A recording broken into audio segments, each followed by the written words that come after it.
There's something I can't get out of my head. A worm. It's infected my thinking, like in the ocean at the end of the lane. It's stuck there. I can't get it out.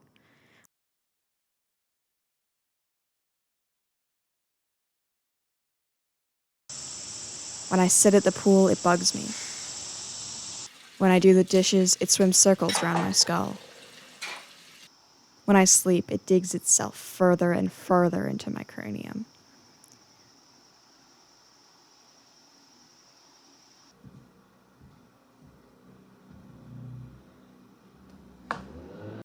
I didn't put it in there. It must have grown from within the folds, usurping my precious blood and drinking its way to a larger and larger worm body.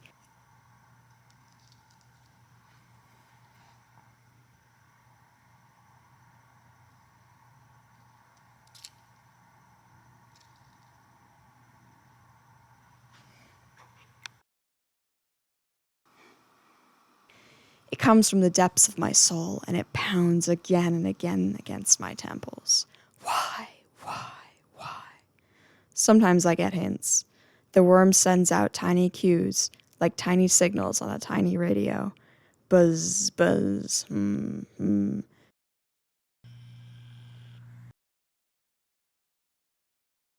Seek passion, it whispers as I sit at the pool. Seek passion, it whispers when I refresh the dishes. Seek passion, it whispers as I nod off to sleep. Seek passion, it screams when I awake the next day. Passion, passion, passion, passion, passion. Why passion, I think, as I sit at my desk. Why, I wonder as I stare into space. Why, I plead to the poor rotten worm. Silence. So you're just gonna leave me here questioning with no answer? I frown, trying to bully my way to relief. Silence. The worm does not break its rules. Passion, I think, as I sit at my desk. The word pounds and pounds in my head. An image appears before my eyes. A potter sits before me, frozen in time. Her preserved, toothy smile glows out at me through my dark, cavernous mind. Ah, I say as I sit at my desk. I close my notebook. I go to the pool. Passion, passion, passion, passion, it pounds. Arg, I huff. I throw in the towel. Passion, passion, passion, passion, it pounds as I wash and dry. I have to find the potter. Her passion. I have to find her passion. Passion, passion, passion, passion, passion.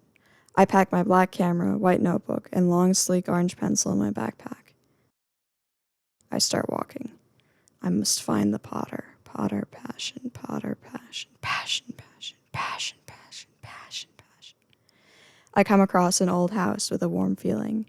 I approach it, tentatively at first, but soon with confident strides as if it were my own home. Hello. Hi. I need something from you. I have to find out. Why are you passionate about pottery? Come to the basement, she says. I'll show you. I don't know. If I'm not enjoying it, I don't want to spend forever on it. And that's exactly what I did, so. That's also kind of why I want to do the bus trip. No expectation whatsoever. When did you first start making pottery? Okay, so the first time that I got involved in pottery was probably, I just crunched clay between my teeth. Oh. Perfect. We also don't know that there's clay inside the buckets, though. We just know that we're sitting on kitty litter buckets. The first time that I got involved in pottery at all was probably 6 or 7. I took a class at 171, and it was one of those like couple week-long courses where you go once every week. And then I did another one when I was probably 10 or 11 that was a summer thing where it was just 1 week of just doing everything. Yeah, from there I never really got... The first time that I got super involved in my own pottery was probably about a year before I started working for the potter that I worked for. Yeah, so probably around freshman year that I started like actually getting into like really involved in it. Actually, like started practicing throwing and like practicing like looking up different designs that I could do, different like models of the different shapes that I could make.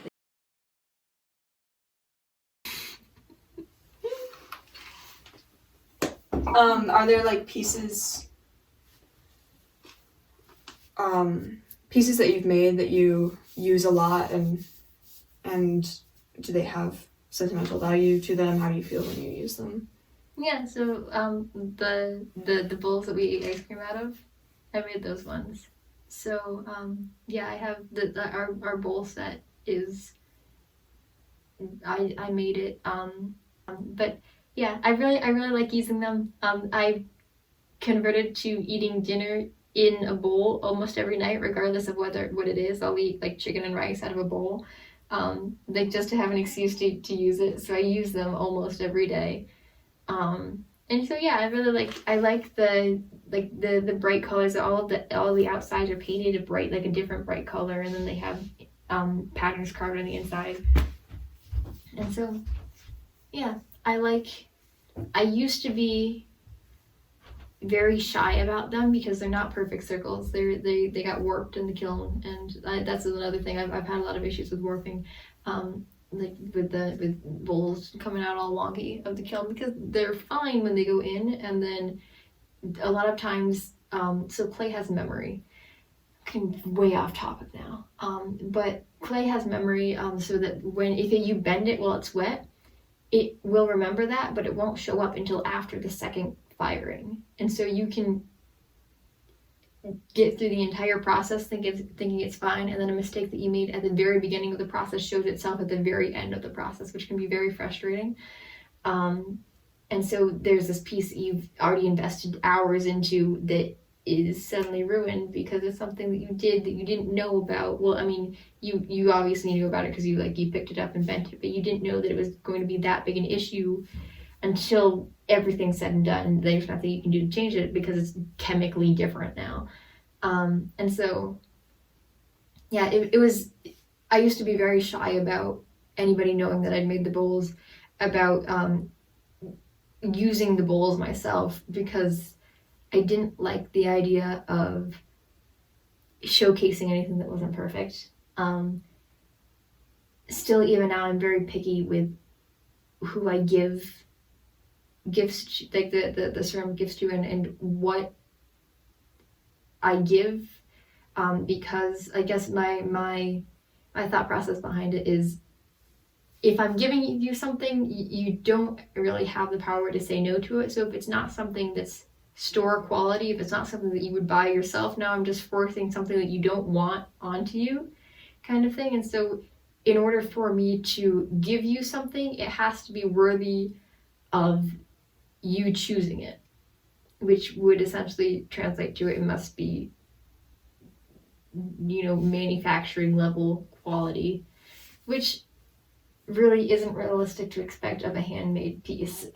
And so I guess, I would always be unhappy with it.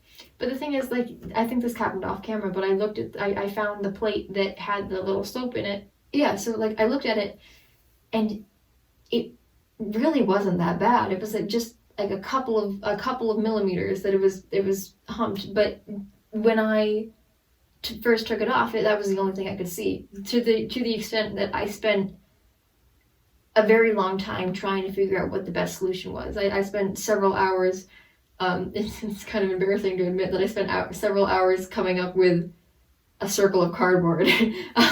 But I went through the whole house trying to find other circular objects that had a flat bottom that would fit my needs. And then after realizing that there wasn't one, I went back to the original one and cut out the cardboard.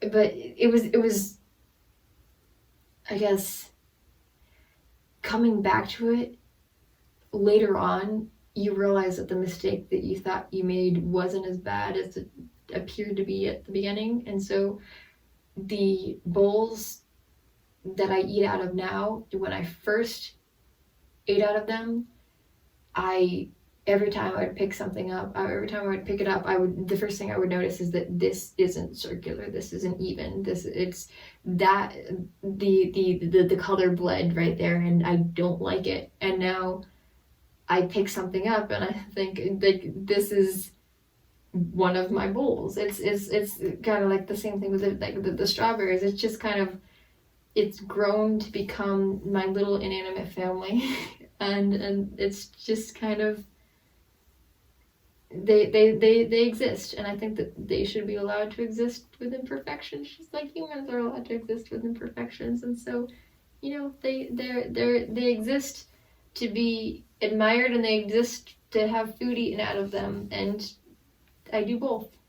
So that's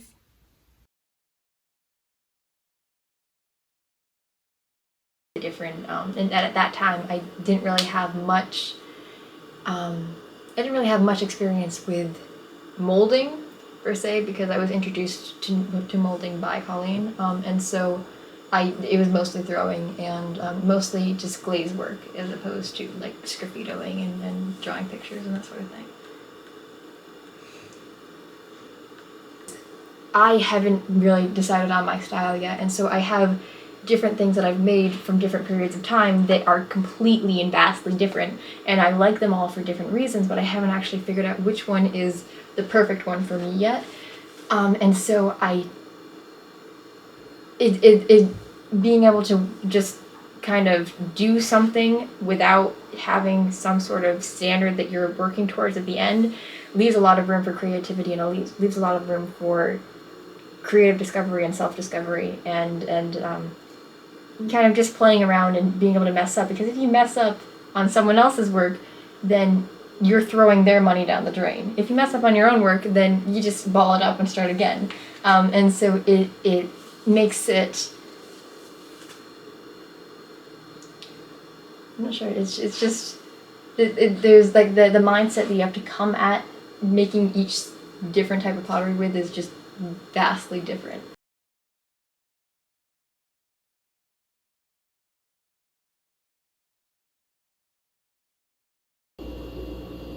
And there are things that are a set expectation, that, or at least I take as a set expectation, and so I'm not lenient at all in the outcome of those certain things.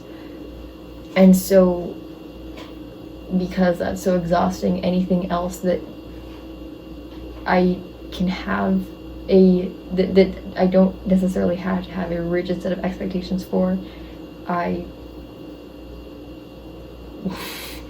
looks like I'm just like holding out a glass of water to you. Anything that I don't have to have a set of rigid expectations for, that like have to meet a certain set of criteria, I like to not have to have a set of criteria for them. My mom will tell you differently though. Because I do spend a lot of time like redoing things, as far as like, if I don't like the way that a line looks, I'll smooth over it and then make my process like twice as long. But the thing is, like, I enjoy doing it. So even if I do have a set of expectations that I keep reworking, it still is enjoyable to me. So I would consider that different than, maybe it's not different. I don't know. Because I'm still just like running over the same thing over and over and over until I'm satisfied with the result, which I guess the only difference there is that I enjoy one of them and I don't enjoy other like if I'm like doing like a math problem and I don't enjoy it, then it feels like I'm beating my head up against the wall in one case, and then it just feels like creative exploration in the other case. Maybe it's just a difference in situation.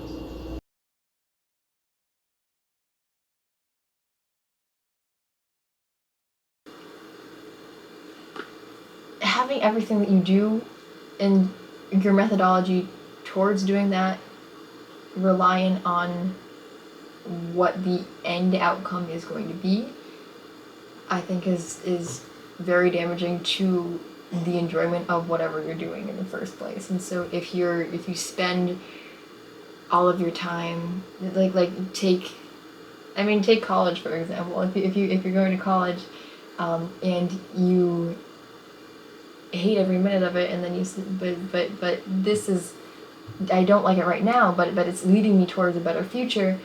But the thing is, the future that you're looking forward to is literally just a compilation of presents, and so if you hate the present that you're in, you're kind of negating the purpose of having a better future.